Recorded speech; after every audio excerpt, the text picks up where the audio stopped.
Grâce aux réseaux sociaux, ces parents isolés et privés de leurs enfants ont pu s'entraider et monter ensemble une action pour se faire entendre. Éric vient de Melun et se bat contre une décision qui restreint le nombre de visites à son fils parce qu'il n'a pas présenté l'enfant à sa mère à plusieurs reprises. Voilà ce qu'on me reproche aujourd'hui, de ne pas avoir respecté le dimanche soir chez la maman à 19 h. J'ai pris une responsabilité de papa et ça serait à refaire, je le referai. Parce qu'il y avait une mise en danger de mon fils, et il y a des examens très lourds à lui faire, des biopsies, des prises de sang, des analyses d'urine. Et on s'aperçoit encore une fois, c'est que pendant ces 2 mois auxquels on punit, septembre, octobre et novembre, que les examens du côté de la maman ne sont pas faits. Une justice expéditive, des enquêtes incomplètes, un parent qui force un enfant à critiquer l'autre parent, des violences vécues par les enfants en foyer ou en famille d'accueil, tous ces parents se retrouvent impuissants à protéger leurs enfants.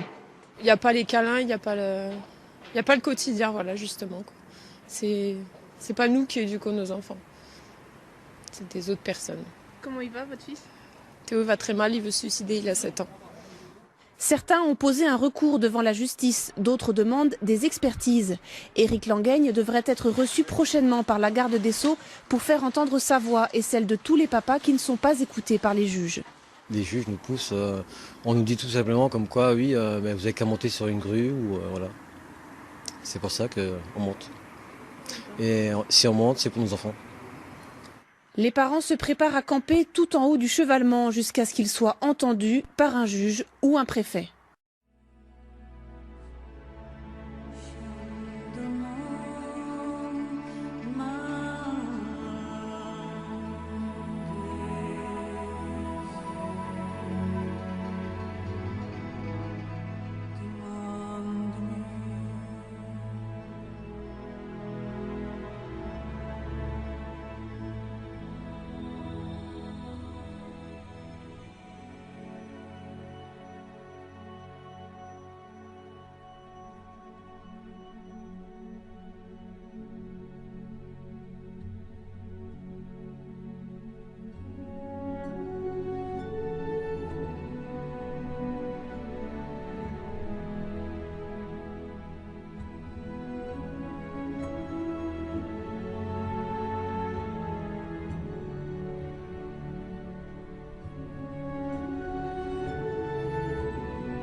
Ils n'étaient que 4 au départ, ils ne devaient rester que 2 jours, mais cela fait désormais une semaine que le chevalement de l'ancien carreau de mine de Frémin-Merlebach est occupé par des parents en colère, principalement des papas.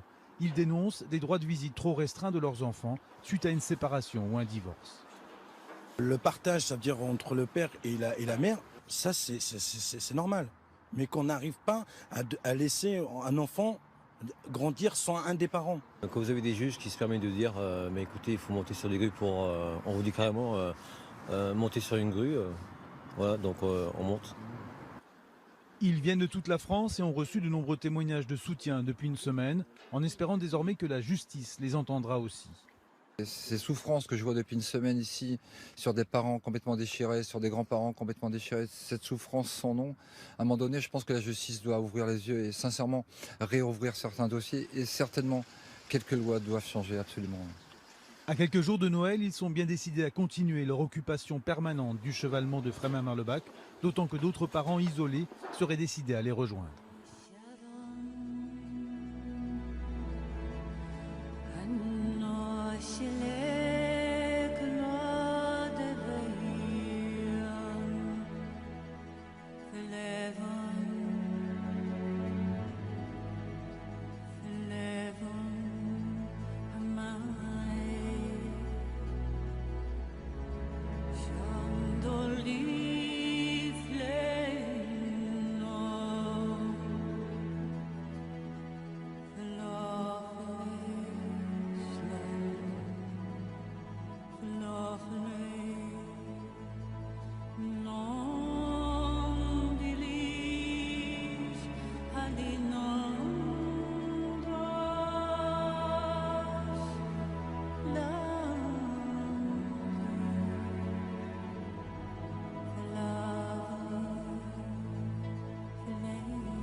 Ils sont aujourd'hui une vingtaine de parents et même de grands-parents venus de tout le quart nord-est de la France à avoir investi le chevalement sur le site de l'ancien puits Cuvelette à Frémin-Merlebach.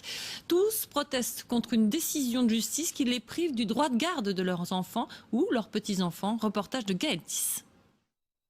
C'est sur cet ancien chevalement à près de 40 mètres de hauteur que dorment depuis 5 nuits des parents et même grands-parents déterminés à défendre leur cause. Entièrement ou partiellement privés d'un droit de garde, tous vivent cette situation comme une injustice. On ne dénigre pas la justice, on est d'accord qu'il en faut. Il faut des services sociaux, il faut de la justice.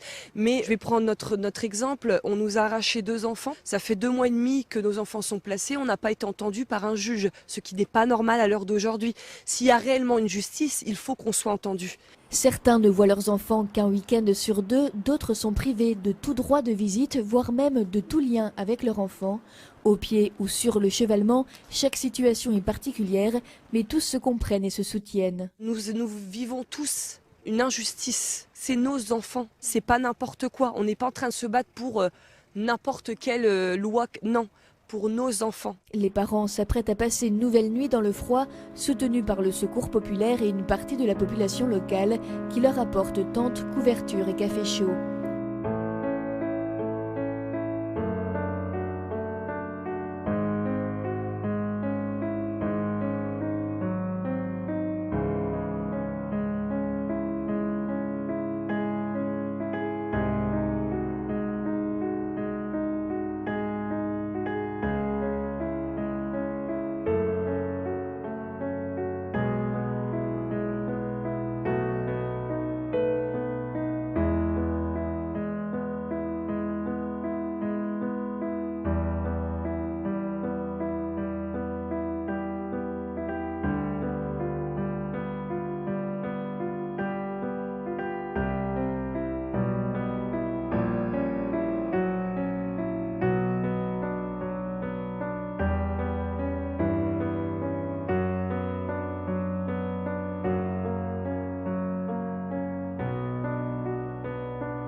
perdu pour tous ceux qui n'y ont jamais cru. C'est un Noël pour les chiens sans collier, pour ce gosse de la rue que j'étais. Noël de ma vie, mon Noël interdit, j'aurais tant aimé croire à l'histoire. Mais mon cœur d'enfant était déjà trop grand et mes rêves emportés par le vent. C'est un Noël pour mes premiers copains, oubliés au hasard des mauvais chemins. Une chanson pour ceux dont l'horizon est le mur sombre et gris des prisons.